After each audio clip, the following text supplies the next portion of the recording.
Welcome back to Live Now with Veenu and Chuck Hogan. We want to welcome you to Spanglish World Network and her network on Zingo TV channels 250 and 251. Zingo TV is a free app that can be downloaded on iOS and Android devices. While you download, make sure to rate and leave a comment. Zingo TV is also available on Google Chromecast, Amazon Fire and Fire Sticks, Roku and Roku Sticks, and all TVs 2016 and forward. Live Now is a show all about finding the synergy and body-minded spirit. Please join us as we tackle intense topics of conversation that will spur your mind, steer your soul, and give you some direction. With that said, we are excited to dive into tonight's topic with you.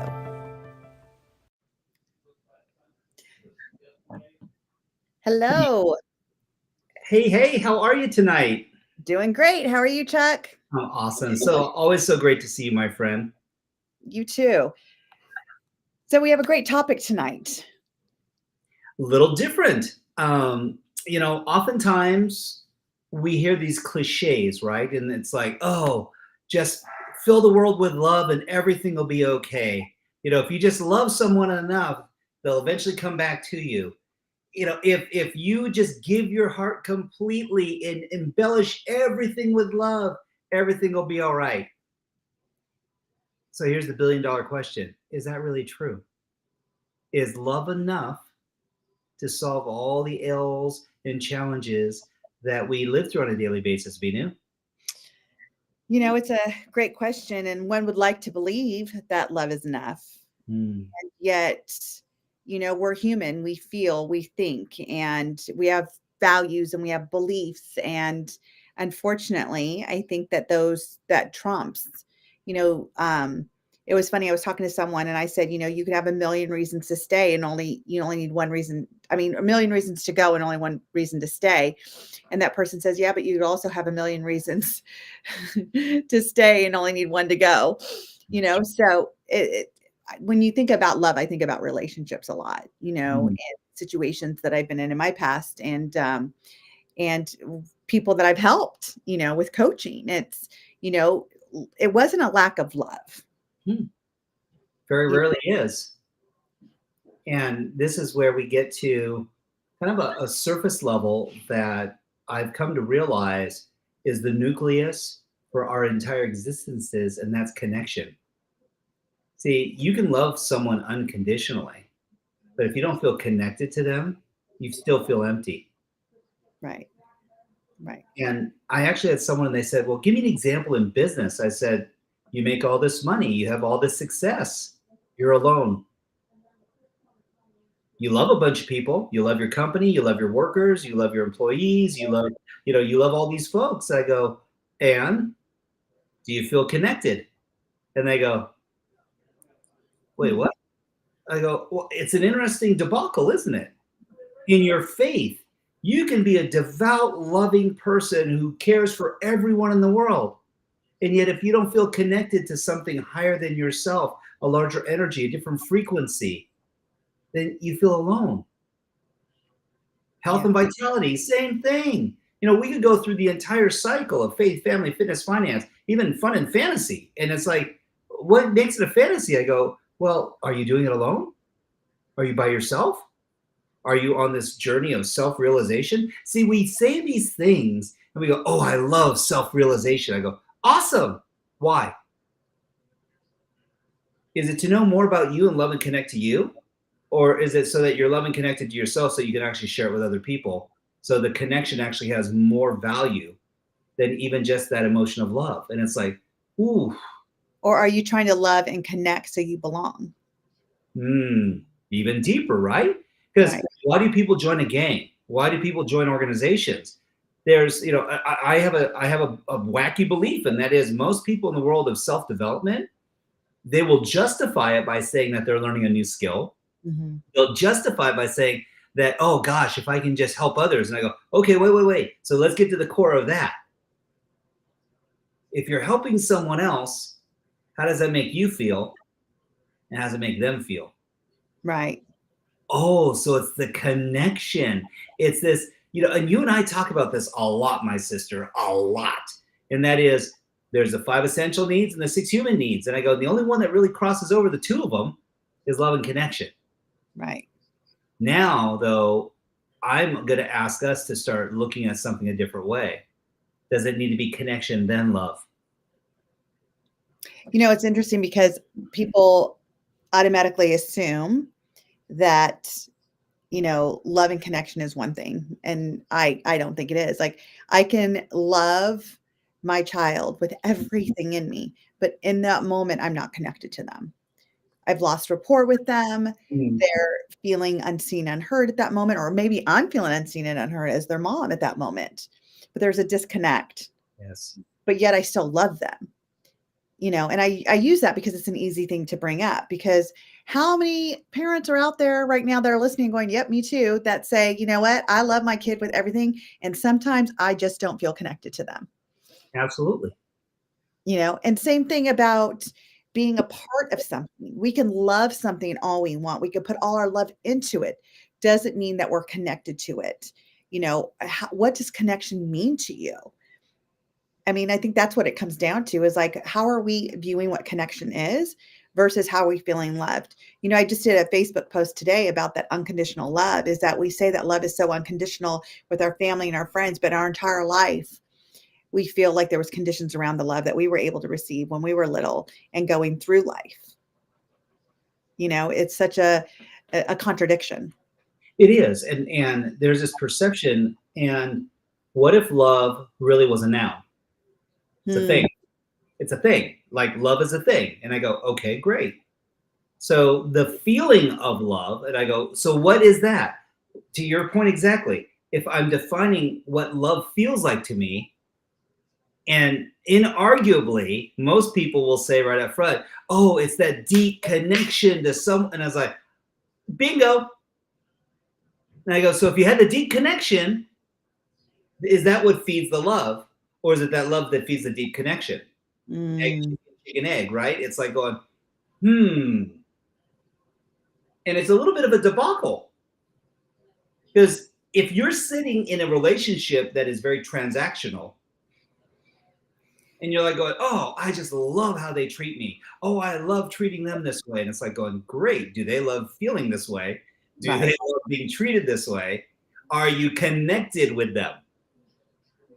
Because this is the deal. And you've heard it and I've heard it, when people decide to split, ultimately they go, oh, they didn't get me. Oh, we grew apart. And it's like, oh, you lacked connection. Right. Interesting. Which is funny, because when you first got with somebody, it's not because you loved them. You were connected to them. There was some type of connection that you felt, and you went upon to explore that connection to see what happened with it. And as you got more and more connected, you fell in love.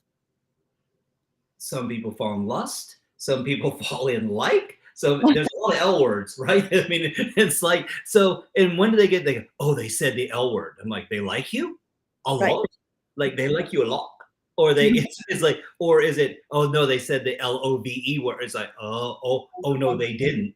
How dare they do that? You're like going, oh, everything was good. We were so connected. We were having so much fun. And for some people, that next level is too much.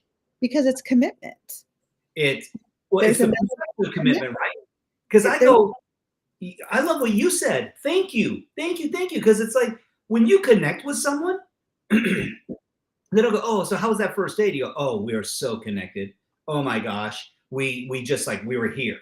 They were finishing my sentences. I'd laugh. They'd chuckle. They knew what I was going to say before I even said it. And you're like going, okay. It's like Karnak. They're holding, what are they holding a card up to their forehead and reading you? Or like, what are we talking about? You go, no, it was just a connection. And this is where I wonder sometimes, Veenu, if that connection is that energetic frequency that we talk about, where, and this is what's beautiful, connected regardless of situation, right? Regardless if you're steamy and hot, regardless if you're cold, dead fish, regardless if you're perturbed at one another, regardless if you're, having a great time and having a humorous engagement with someone else. I go, that connection has a level of appreciation to it. Also has a level of understanding, because isn't that the presupposition to being able to be connected with someone, that we're not judging, that we're actually accepting? Yet we can be loving someone. I think also, again, going back to what is connection? Yes. What is connection? Is it being on the same frequency? Is it understanding? Is it being present? Being present with that person Yeah. to be connected to that person. Beautiful distinctions. You And I would know, say yes. It's yes, because we're so diversified. And isn't it interesting that some people in their relationships, people will elevate faster than someone else, or they'll be more realized. For some, what they were seeking was humor, entertainment, and an audience. And they found someone and they were connected for a period of time because that person felt compelled to listen and show up and be present and hold them close and near and dear. On the other side, it's like, okay, then what else needs to happen?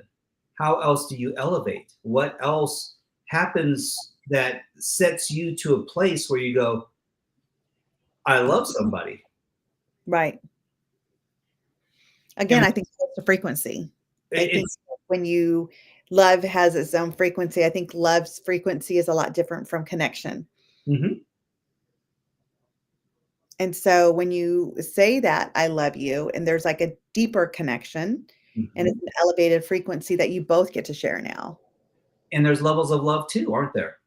Mhm. There's people that we love and we appreciate, and it's like going, but they're not my inner circle. Right. Right? It's like, oh, Venu's my sister. I'd do anything for Venu. Why? Because it's true. She's my sister. She called at 2 a.m. I'm there. I don't care. I'm there. She needs me. I'm flying out. That's it. It's happening. Right. So why is that important? Said because there's not just love, there is a connection, and that's where I think love goes deeper. It's Right. so when we start getting compounding, right? So it's like these frequencies elevate each other and co-elevate, and when you're intimate with someone, it's like, oh, the frequency of passion and fire, and it's like, ooh, okay, that's just like love on steroids. And then I remember the song, All You Need Is Love. And I'm like going, but is it true? And I'll ask a different question. Is it true now? Is it true now? Or has it always been the case that if you love enough and you're at that elevated frequency, then that'll get you through all the pain? Well, I think that when people think that love is enough, because when you're in love and your heart is open, right? Like love is here, love's not here. Right. That there is no judgment, so there's no fighting. There is no expectations, so there is no a miscommunication. That Mm, love is just open. It doesn't judge. It just sees it for what it is and it loves it anyway. And so when you're coming from that point of view, love is enough because you're not going to be fighting, you're not going to be arguing, you're not going to be needing to be right, you're not going to need to be in control because love is none of that. right. Love is a free flowing in the moment presence that just exists in that moment. And for people that want to try this out, here's what I offer you to do. Take a moment where you've been really upset with your partner or your kid or somebody like that. Now, just for a quick moment, if you just close your eyes for a moment and think about the love that you have for them. Think about like if this was the last moment you got to see with them. How do you feel about that person right now? Mm, If all of a sudden you love them and what you were upset about no longer matters, that they didn't take the trash out when you asked them to, or they didn't clean up the water in the bathroom, or they didn't clean the toothpaste off the mirror. If you're no longer mad at that because you've done this exercise, it shows you that love is enough because love takes away the layers of judgment, the layers of you're wrong, I'm right, I'm in control, you're not. Do as I say, not as I do. It takes away all of that facade that we put into these relationships of where relationships go bad. You know, why is it when we started dating, we were so in love and nothing mattered because nothing did matter because I wanted to please you, you wanted to please me. So we mhm. stayed together and we fell in love. And then all of a sudden, we're in this relationship, and now all of a sudden, you're not putting the toilet seat down. You're leaving your clothes on the bathroom floor. You didn't make your side of the bed. You were the last one out. Hey, you didn't turn off the kitchen light. You were the last one in there. None of that mattered in the beginning Right. because all we saw was with our filters of love. There was no judgment. People could point things out like, "Are you sure you want to marry this guy?" It's like, "Oh gosh, yes, he's amazing." Like, no, no, no, none of that matters. And then all of a sudden you're in a relationship years down the road, and it's like, why didn't I listen to that person? Like they were so right.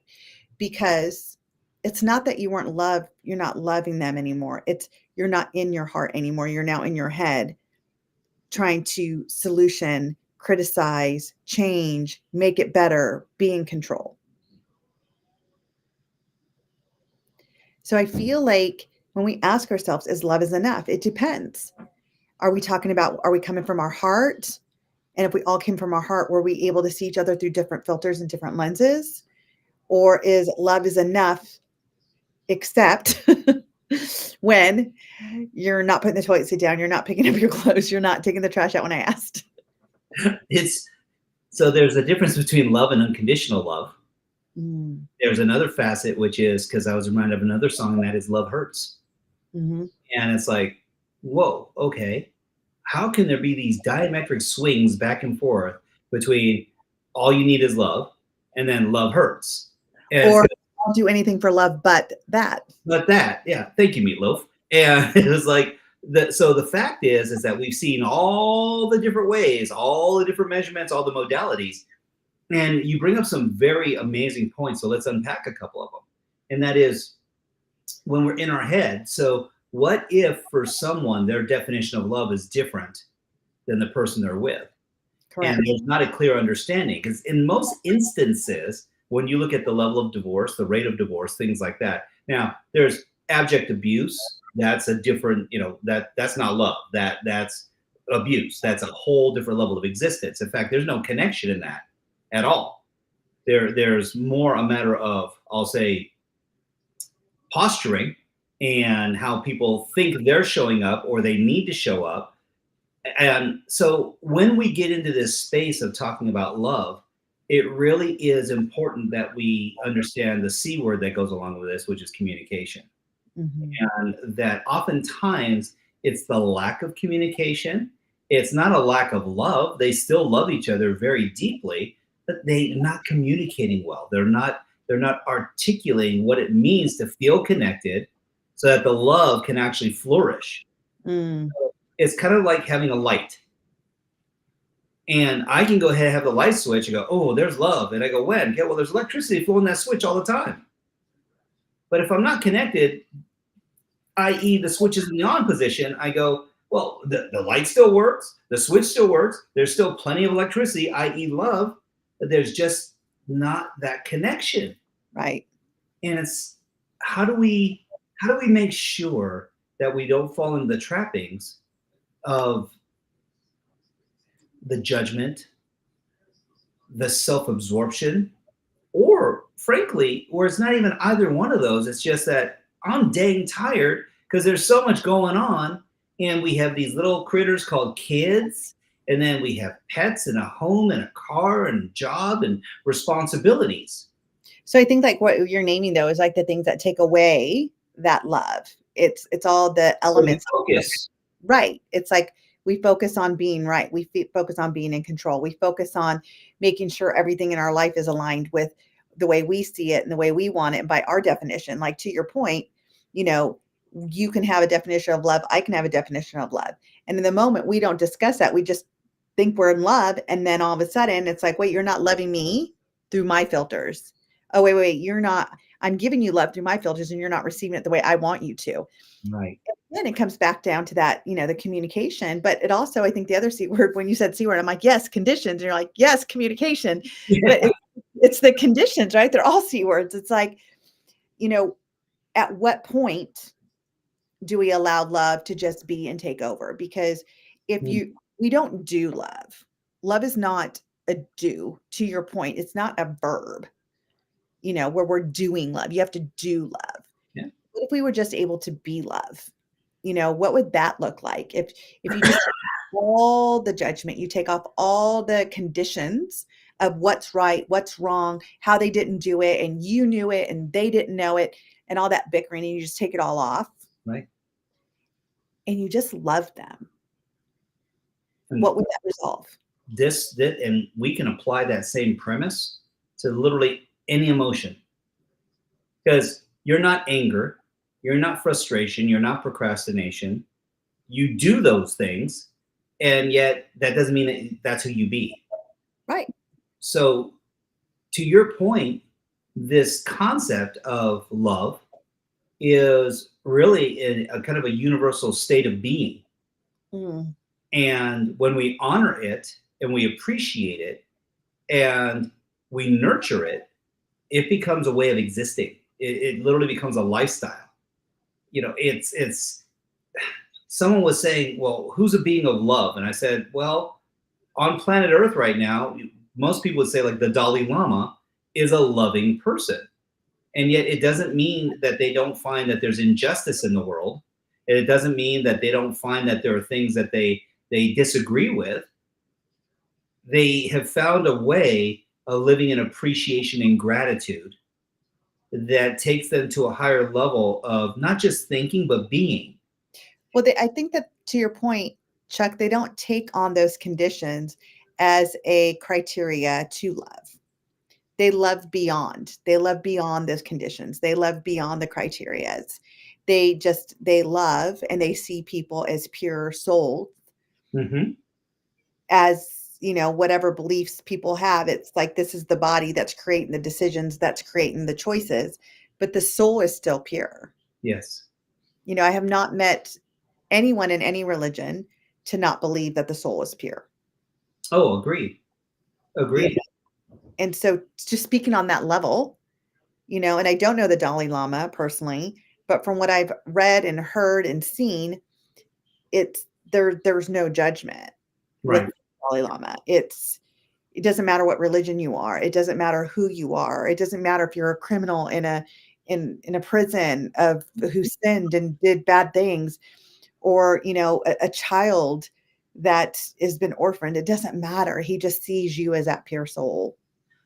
It's interesting because many people will attest to living in a state of love, and yet their actions would denote different.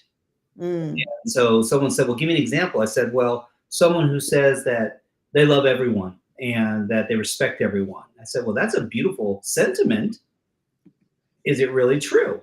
mm-hmm. And they go, well, why would you say that? I said, well, because they're embroiled in 16 different lawsuits right now that they've taken out on other people because they felt that there was an affront to them. And I go, oh, so loving?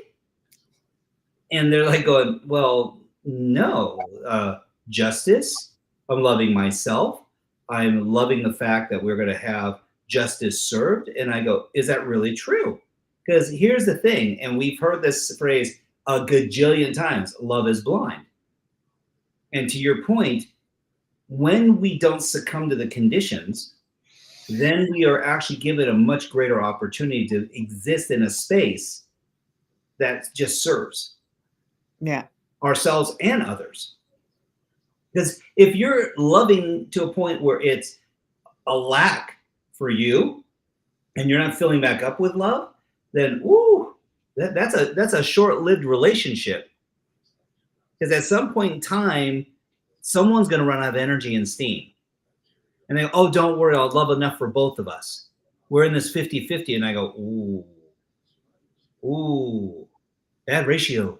And they go, what do you mean? I said, well, the truth is that very rarely is someone 100%. Right. And if you're 50-50 and that is your equivalent of 100%, that means when you're 35 and someone else is 25, you all are being way below a deficit. If you go in 100 and they're 75 and you're 65 or vice versa, I go, you're still above. And this is what allows us to stay in a loving state as well. Right. It definitely allows us to shift and to have more connection than if we were just living in that space of, oh yeah, I can love enough for both of us. And I'm like going, how's that working out? It's also when we say what's love got to do with it? When I look at the people that are truly happy in their life, Mm-hmm. they love themselves. Mm-hmm. The people that are constantly not happy in their life, there's a lack of self-love. Mm-hmm. And it's almost like people know how to love other people more before they learn how to love themselves. And, again, that's why I come back to what's love got to do with it. Love has a lot to do with it. There's a big base foundation of what love is and what it has to do with leading us in our life down what trajectory we're going to go in our life, and realizing that it first starts here. Mm-hmm. And teaching people what loving themselves mean. And like, so for instance, some things that I do with the teenagers that I work with is I ask them, I'm like, you know, would you treat your mom the way you treat yourself? Oh, no, no, no, no, no. Why not? Well, I love my mom. Well, I thought you said you loved you too. Well, I mean, I do. Okay, but why would you do that to you and not your mom? Right. You know, especially like when kids are cutting. Oh, sure. You know, would you cut your mom because you're mad? Well, no. So why would you cut you? And I It, just use moms because I know that most people, oh, not everybody, but most people I talk to love their moms, you know? So it's just something that it's mind boggling on how much we're not teaching that. Like, I think that should be a subject in school. oh. Loving yourself 101. Hey, listen, it has been one of the lifelong voids in the education system, and there are no courses on it. There are no courses in self-esteem. If there were, you would probably see that bullying would be reduced to nothing in a millisecond. Yep. And furthermore than that, that you would see that true leadership, a more democratized leadership style, would probably rise to the top. And or you would actually see people less sensitive and being delicate flowers to when they're receiving direct feedback, because they have so much self-confidence, they have so much self-worth, that what someone else tells them doesn't take them out of state. It doesn't, drive them into the ground where they feel that they're socially adept or disconnected. And let's think about social media today. What does social media really represent? Does it represent love? Not so much. So we have this Judgment. It's judgment. It's power. It's control. It's under the auspices of connection. Because if I get to search for the stuff I'm looking for, these people must be like me, i.e., when they do something, then this is my tribe. And it's like going, wait, what? Like, That's really what it is. It's the belonging, Chuck. It's really about people wanting to belong and feeling that they belong somewhere. I was telling somebody this the other day. So Brene Brown had this amazing podcast years ago that I listened to, and she was saying that why people commit suicide. It's like there's like three buckets. You have the me bucket, you have not the me bucket, I'm sorry, the friends bucket, the peer bucket, and your parent bucket. And they say if you're not in one of those buckets you're not connected in, that's when you feel a lack of belonging. And I'm paraphrasing this. But and I thought about it. It's like I had the friend, I knew my mom loved me, but what I was lacking is feeling like I belonged as a child to any peer group. I always felt like the outsider, that nobody wanted me.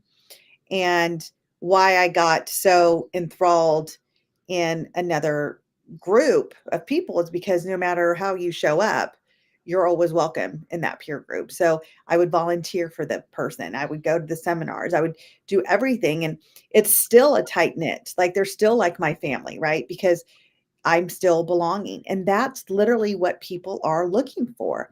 That sense, like even like our group that we're a part of, YBL, everyone's welcome there. So everybody wants to be a part of it. And you're seen there, you're heard there. People share ideas. I was on today. I was on a talk with one of our members today that just wanted to help because he's like, oh, you're a part of YBL. I want to help you. I want to see you succeed. And it's like, what? There's people in the world like this that doesn't want something. But that is where you start to see the pure love. yes. Love of, number one, love of what they do. Love of sharing what they do, and love of seeing someone else, progress because of it. It's and there's no deeper form of connection than when you're vibing with someone and it's a catch and pitch, it's like this ebb and flow, which is a beautiful construct, because now you're not just at one frequency, you're seeing this kind of, as we talk about, the synergy of life, where irrespective of where someone else is at, mirror and matching, pacing and leading, all these different modalities of rapport. I go, and the truth is, you're not doing it consciously. because there's no questioning of intent. And this is where we get to the core of some of what we're talking about, which is, when people are dating in today's environment, I don't even know what that would look like. I mean, seriously, I'm like, oh, thank you, Julie, for like staying married to me for 36 years and not kicking me to the curb. And as you know, like Brian married up in you, I married up in Julie. And no, oh no, it's true. I realize this. And there's another side of it too. And I go, she makes me a better man. She makes me feel more self-confident. And I feel better about me, not because I'm with her, because I get to be the best parts of me and share that with her and my kids and our community. And to your point, I started realizing, because I was beguiled for a while too, where it was like, oh, well, we're all serving together in this community. And that feels really good. And I love that. I still love serving. And truth be told, if I had been given the opportunity to stay, I probably would have.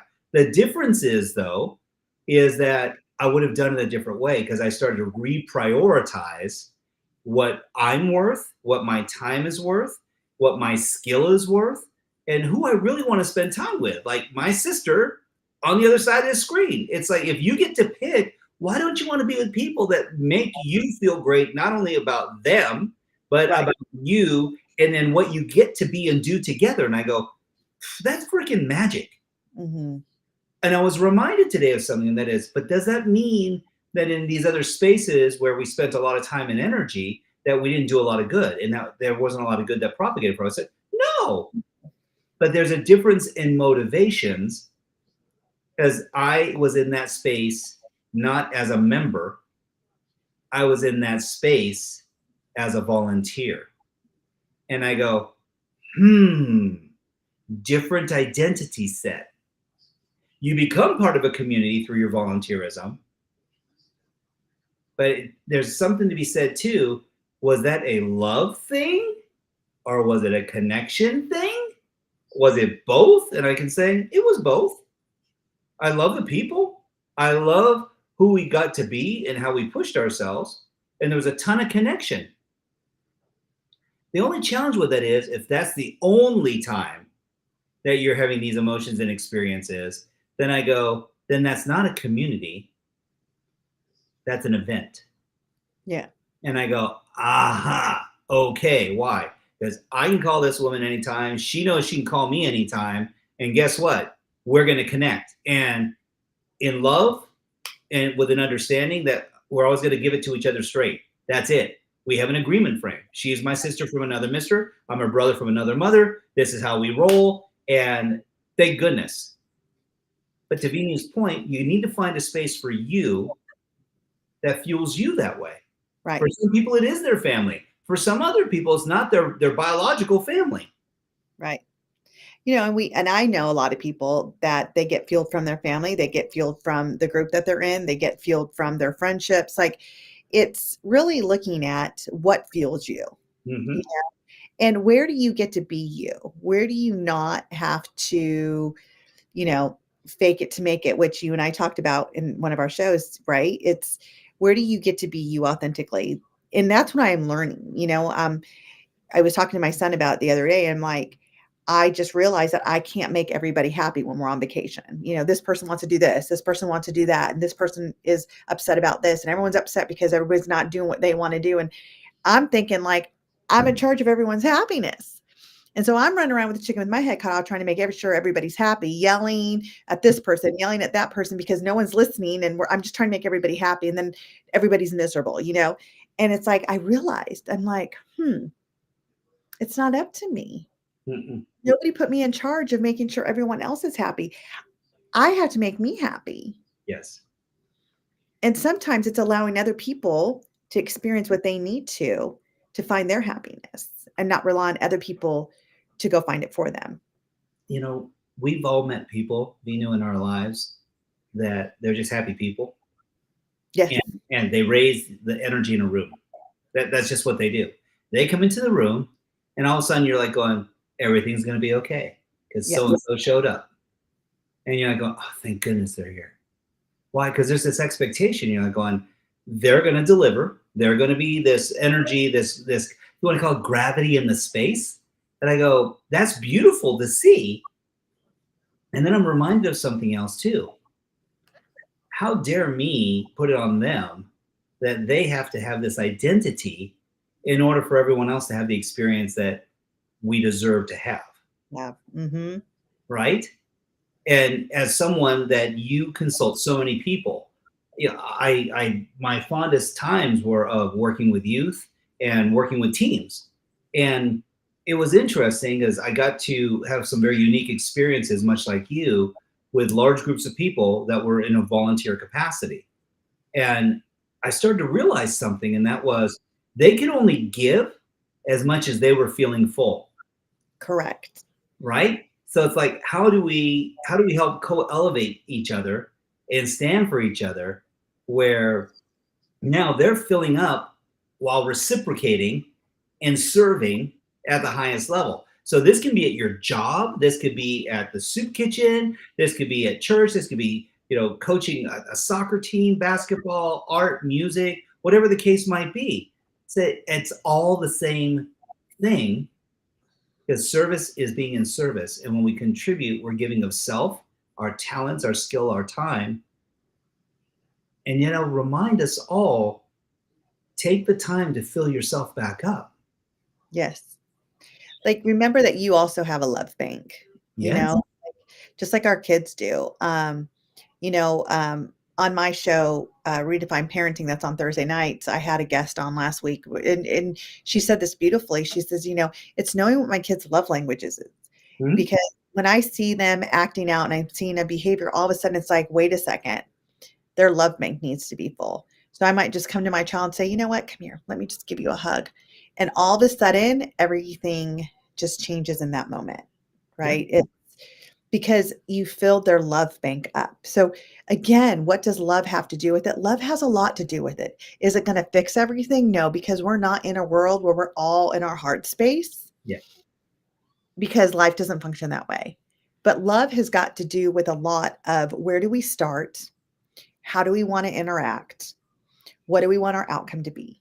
Mm-hmm. And if we start to really look into each other and say, what is our love language? Is it quality time? Is it words of affirmations? Is it, you know, touch? Like, what is it? You know, and I think that is a really good place to start, especially in the families when we're looking at the different things that are not going right in our life. When we ask ourselves, how do we make it go right? Instead of like, you know, what's one more thing that can go wrong? Well, what's one thing that can go right? The love can go right. Absolutely. Right.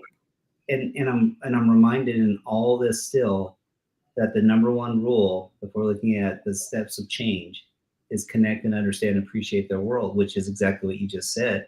It's the connection is communication. The connection is the rapport. And it's imperative to understand, and not just for them, for yourself, for yourself. Because if you were feeling short or curt with someone, and they're like, what do you mean? I did all these acts of random kindness. I gave you quality time. You know, words of affirmation. You're like going, no, I like gifts. Chocolates and flowers, that's my thing. You're like, wait, what? I thought, no, you thought wrong. I love you. And no. And so why? Because I actually had someone just the other day, this weekend, we were having a discussion and we were comparing the love languages, the 5 love languages. If you haven't read the book, please check it out, the 5 love languages. It's powerful and it will help give you some distinctions and insights. And there's only 5, but keep this in mind. It's 5 in combination with each other. So if someone says, oh, I need quality time, it's like, great. What do they need to be receiving during that quality time? Is it words of affirmation, physical touch, random acts of kindness, gifts and okay. For some people, they're like, oh, you could forego the quality time thing because I'm good. Just show me the money. Sorry, that's a very curt way of saying gifts and presents. And so for some, though, and I say in jest, but it's the truth.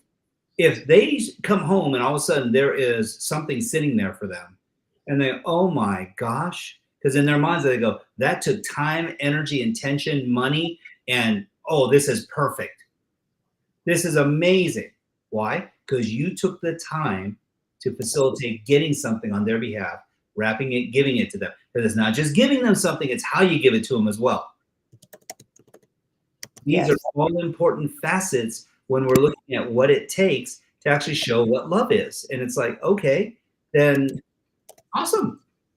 Yet, if you're not expressing love, then what are you really giving someone? Nice. And where does trust come from, right?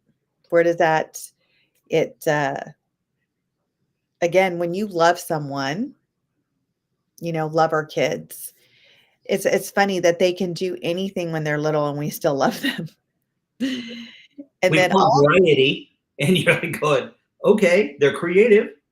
and then they grow up and now they're combative. And it's like, okay, I got to remember I love you. I got to remember I love you. I got to remember I love When you. you were little, I loved how feisty you were. Now, not so much. Not so much. Not so much. But I was like telling my husband the other day, I'm like, you remember how delayed the kids were when they spoke and we couldn't wait for them to speak? Like, what would it be like? can you put that genie back in the bottle? Like, and it's But at the same time, you gotta love. I admire how brutally honest my kids can be at times. oh, Point where it's not about hurting your feelings, but it's about them being able to express what they're feeling and going through in that moment. right. And just being able to again love them through that. It's Like it's not about you. right. Well, and that's the bigger part, right? Is that when we, and this is where it's going to sound like to everyone out there watching the show that we're talking out of both sides of our mouth right now, because it's not about you. Well, didn't you just say that you're supposed to honor your? It's like, yes, and here's the differentiation. When you have a moment to fuel someone and to engage with someone, are you doing that just for you, or are you doing it for them, or are you doing it for the both of you? Because here's what I can tell you: if you're just doing it for you, you may be insensitive. Mm, If you're doing it for them, just them, you may be ignoring your needs. Yet, if you actually use this concept of we, and that's the engagement that you're in, and going, is it good for them? Is it good for me? And you go, wow, I can state this in such a way now that no one leaves and feels like in their 6 human needs, in their certainty, uncertainty, significance, growth, connection, love, and contribution, that they're feeling diminished. right. If someone feels like, oh, they're giving a contribution, you don't want to accept it, I go, shame on you. That's not real loving. In fact, that it's not exercising a whole lot of acuity. You may believe that you're being selfish or selfless, and they're looking at it as being selfish because you didn't accept what they gave you. And you're like, wait a second, I didn't want you to be out or anything. And it's like, oh, because who was it about? Not them. Yeah. You didn't want to feel this way. And it's like, okay, so what if you become a gracious receiver? Not just a gregarious giver, but a gracious receiver. Do you love giving? Why would you not give them the gift of giving? Right. And check back to one of our other episodes, because I know we had a whole session on this. And so, Veenu, when someone says, how do I find that space in me then where I can find some self-love, some self-worth, so that I don't feel like I have to appease everybody else? What's a simple thing that someone can do to get out of that headspace where they're judging? So one of the things that I offer to my clients is a simple question that they ask themselves. What do I need right now? What do I need right now? Do I need quiet time? Do I need to talk to a friend? Do I need to read something positive? Do I need to listen to a song and get me upbeat again? Do I need to refocus on something else? Do I need a massage? Do I need a facial? Do I need a trip? Do I need a vacation with a friend? What is it that I need? Because that's focusing back on me and not thinking like what other people are going to think about me. It doesn't matter at that moment. I need to fill me up. Because Right. I'm going to tell you, you and I've talked about this just as friends offline. Like you and I both have been depleted at one Oh, time or another. We've needed each other and we've talked to each other. And it's like, okay, what do we need in that moment right now? It's because you're definitely depleted. And a lot of times when you get to that, and again, we've done a show on this, when you are so depleted, sometimes you don't even know what you need. that's And so what I invite you to do is call a friend, call somebody that you trust that loves you, that really loves you. mhm. You are loving someone, there is no judgment. I've been on a call with you, Chuck, and there's been no judgment, and you just needed a friend. And I was so glad to be there just to hear you. And it's like, you didn't know what you needed in that time, but you were so depleted, and vice versa. It's like you just get so depleted. But when you have that friend to just say, look, I'm here. If we Yes. just need to sit on the phone and be silent together, just so you know I'm there with you, Yep. then that's what we'll do. If you Yep. want me to talk, I can do that. If you want me to listen, I can do that. But right now, Venu, I just need you to know that I got you. And sometimes that's all you need. Oh, You don't have to carry everything on your own. well, and the first step in loving yourself is tabling your ego. Yes.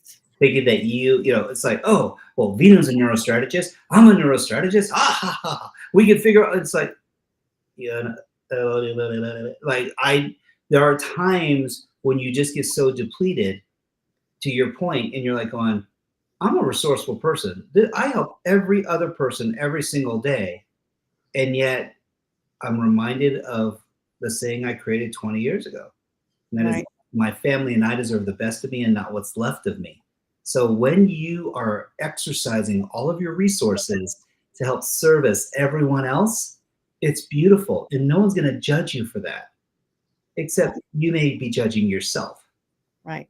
And That's one of the reasons why I love Your Best Life now, because it's a place that I get to be just me. I'm not the strategist. I'm nothing. I'm a member who gets to love people and be loved on and just be really felt in that moment as a person of belonging, where how many of us get an opportunity like that instead oh, of always having to do and serve and do and serve. It's like, what if you just get to be?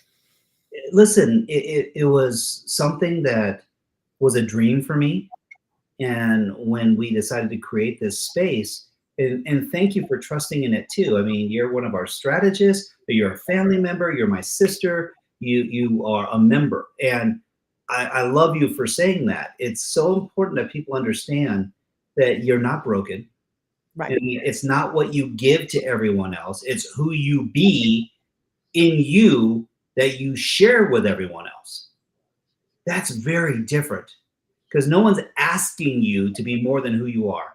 No one's Right. expecting you to pony up and say, oh, well, here's my financial records. Here's no, it's actually the opposite, which is, you know what? You're freaking amazing. You are a hoot. I just love being around you. Your energy's intoxicating. Your smile, your gregarious laughter, your adventuresome streak. You're like, bring it, girl. Attitude is like that's what people love. And it's an entire community like that. It's the only space I've actually found, Venu, where everyone's as nuts as I am.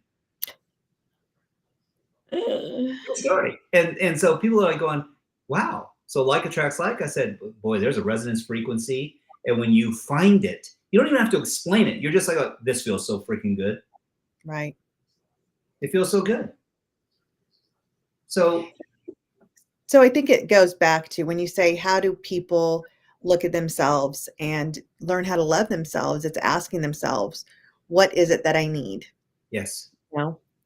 And listening to yourself, Yes. Take, please. take action on that. Well, you do, because it's the other thing is that people can become dismissive and they go, oh, yeah, I'll get to it. And I'm like, when would now? Because tomorrow may not come. So do Mhm. yourself and your family and the ones you love the most, including yourself, and be honest, open, and take action. Yes. So, Chuck, that's it. Look, we have done another episode. Thank you guys for tuning in with us. And Chuck, it's always great to come and have these real raw discussions with you because it is what we're dealing with in our life right now. These are real live topics that you and I talk about that people are dealing with, struggling with, want more information on. So I'm so happy to be here in this space with you and creating this for the entire world. You're a blessing in my life, sister, and I appreciate you. I can't imagine being with anyone else or doing this with anyone else. You're amazing. Thank you. Thank you. Until next week. Thank you for joining us on this episode of Live Now with Veenu Keller and Chuck Hogan. Follow us on Instagram at Veenu Inspires and at Chuck Hogan Now. For more about Veenu, please visit veenuinspires.com. And for Chuck, please check out yblnow.com. This show can also be heard on Spanglish Radio Network. Please check out spanglishworld.ca for all your news and programming. Spanglish World. Watch it, hear it, read it, download it, and live it.